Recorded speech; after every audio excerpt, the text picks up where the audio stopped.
my name is Ivana and I'm the AGK RBH watercolor tutor.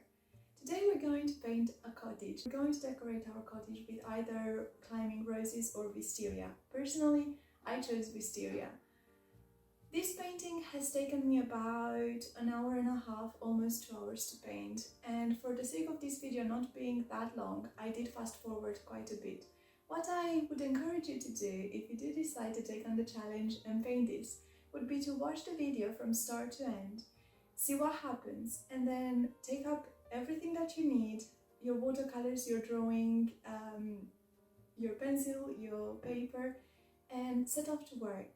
I suggest starting the video and then pausing it, catching up on what happens in the video, and then playing it and continuing to work. If you do end up painting this, I would love to see it. So please do email me your work.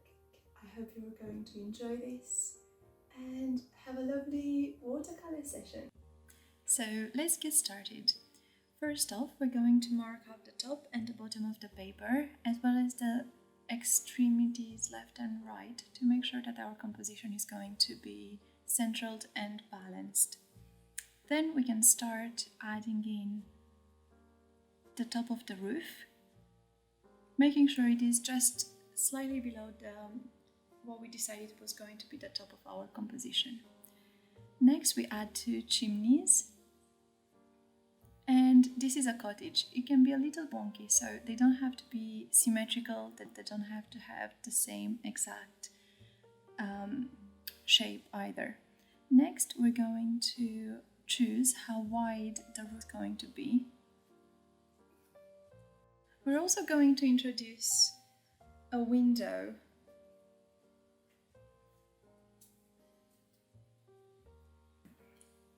And we are going to frame this window.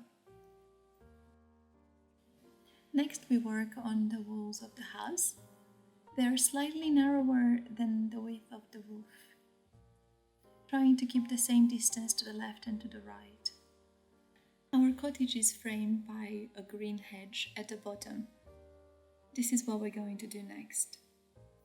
We can create a rectangle first and then go over the edge with a broken, uneven pattern of drawing, just to resemble the greenery.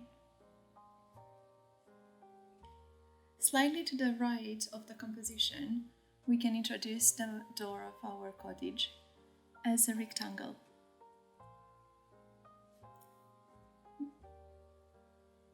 We can even frame our door with a porch.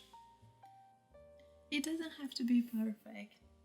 Actually, the wonkier the better. It will just give a bit more character to the house. Think about having a triangle supported by 2 pillars, left and right.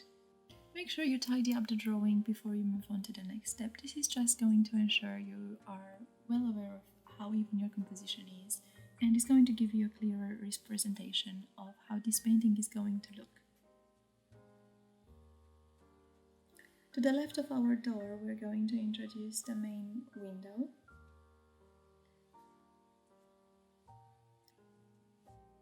We are going to divide this frame into 3 sections, and then we're going to divide each section into 4 using cross shape to do so, just like demonstrated here. Also, not forgetting the top window.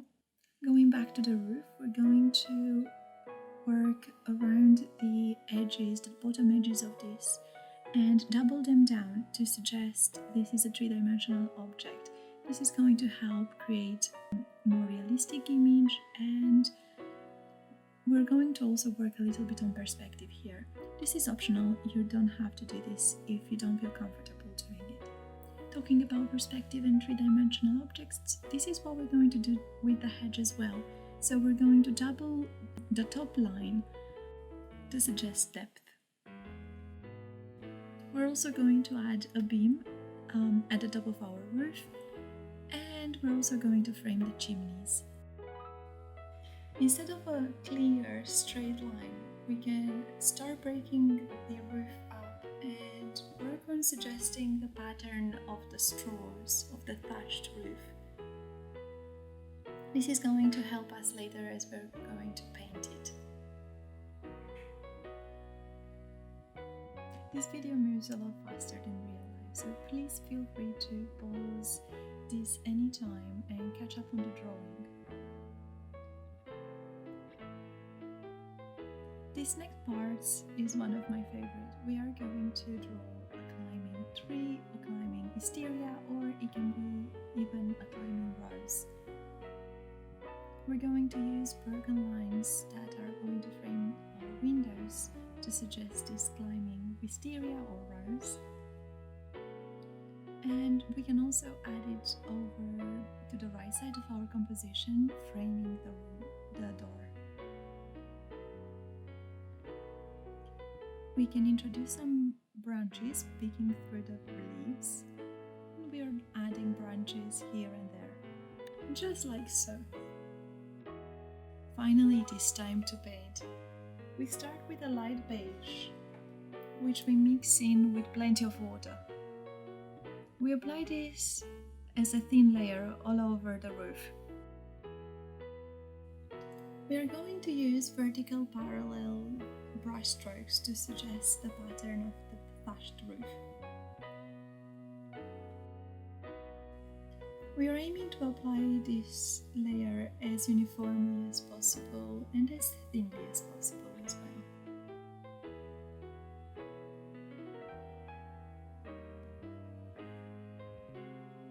Next, we're going to mix a different nuance of beige, an even brighter one, and this is going to be the color of the wall. Mixing white with beige will result in this lighter color, and we're also going to use plenty of water. So we're aiming to suggest that the walls are white.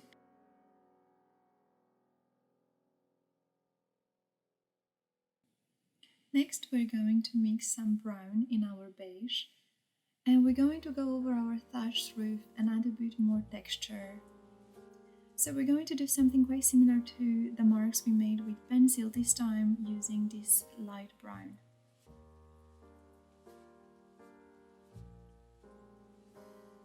We're also going to paint the underneath of the roof just to suggest the depth and the shading that comes with that.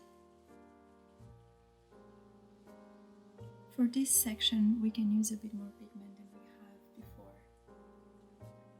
As the layers dry, we can go over and add more texture to the thatched roof. Next, we're going to mix a deeper brown, this time mixing red, brown and even black or a deeper brown, and we're going to paint the top beam. We're going to use slightly more pigment than we have used for the thatched roof. Using the exact same pigment, we're going to paint the frames of the windows, applying it in a slightly deeper pigment than we have, for example, for the roof.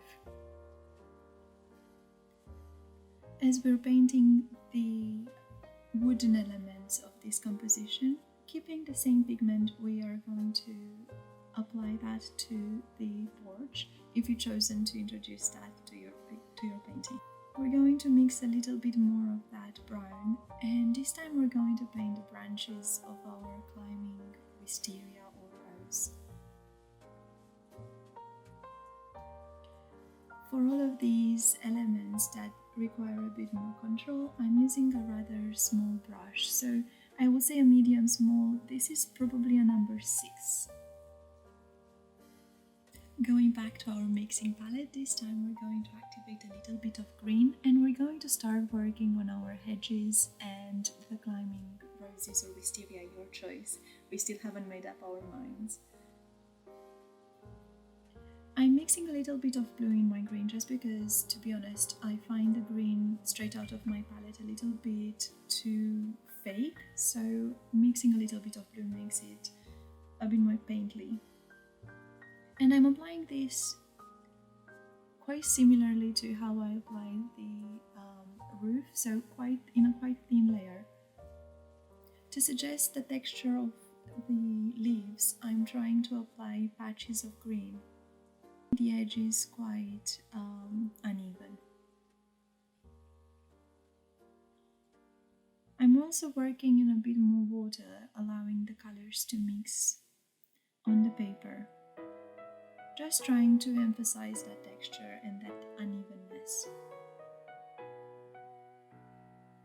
I'm also trying to introduce more than just one nuance of green, so I would introduce a little bit more blue or a little bit more brown in areas. Again, to suggest the way that hedges normally look. We are now returning to the mixing palette, where we're going to activate a little bit of purple, as this is going to be a wisteria in my case. If you're choosing to make a different plant or use different colors, please by all means do that. If you don't have purple, you can always use blue and red mixed together. I'm introducing a little bit of white as well, just to make the purple slightly more lavendery. And I'm going to start by adding oval shapes. For example, if those were roses, you can leave it as they are. If you want these to be wisterias, imagine creating triangles pointed down.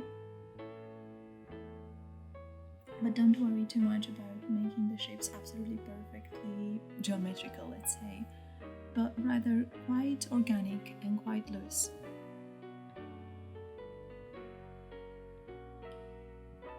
You can also play with different nuances of purple, having some flowers that are having a bit more blue, some that have a bit more red, others that maybe have a bit more white. You can also work in different textures, so maybe the pigment is a bit more watered down for some of the flowers. Maybe it comes as more of a creamy consistency where you're actually paying attention to introducing every single dot and making it quite well defined. It is entirely your choice. I would say that the more nuances you can introduce, the more natural this is going to look, and also a bit more appealing for the eye.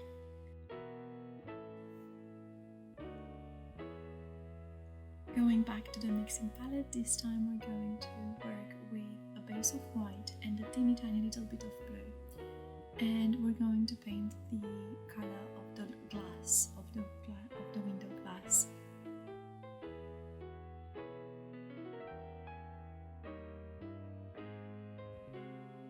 Again, using a thin brush and making sure you're taking your time with this. Working with more details, we're going to go back to the porch, adding a bit more of a wooden color and introducing a different color of wood to the window frames, and a red color, a red-brown for the brickwork of the chimneys. A cottage this quirky deserves a very, very quirky door, and it also deserves a matching door. So what I'm doing is I'm mixing blue with purple, and I'm applying this and as uniformly as possible as the color of the door. Unfortunately, the camera did not record a part of this composition, but I'm going to narrate over what happened here. With the same color we used for the door, I also added in details to the windows. And because the wisteria was dry, I was able to introduce some green around the climbing plants. The green I used for my wisteria was mixed with a bit more blue. I also introduced other details such as letterbox and the door handle. The way that I applied the greenery for my wisteria was quite similar to the way that I painted the wisteria flowers. So I used the dotting technique to suggest the texture, the uneven texture of the leaves. One of the things that I'm always mentioning about watercolors is that they tend to dry a little bit duller than the way that they look when they're wet. So because our wisteria is supposed to already be dry now, we can assess whether they need a little bit more pigment or not. If they do that, by all means, use a bit more pigment and go over some of the flowers to emphasize their color and their the vibrancy of the purple. Same with other elements of our composition. If maybe the wooden elements end up looking a little bit dull or dry a little bit dull, we can also go over and emphasize the color.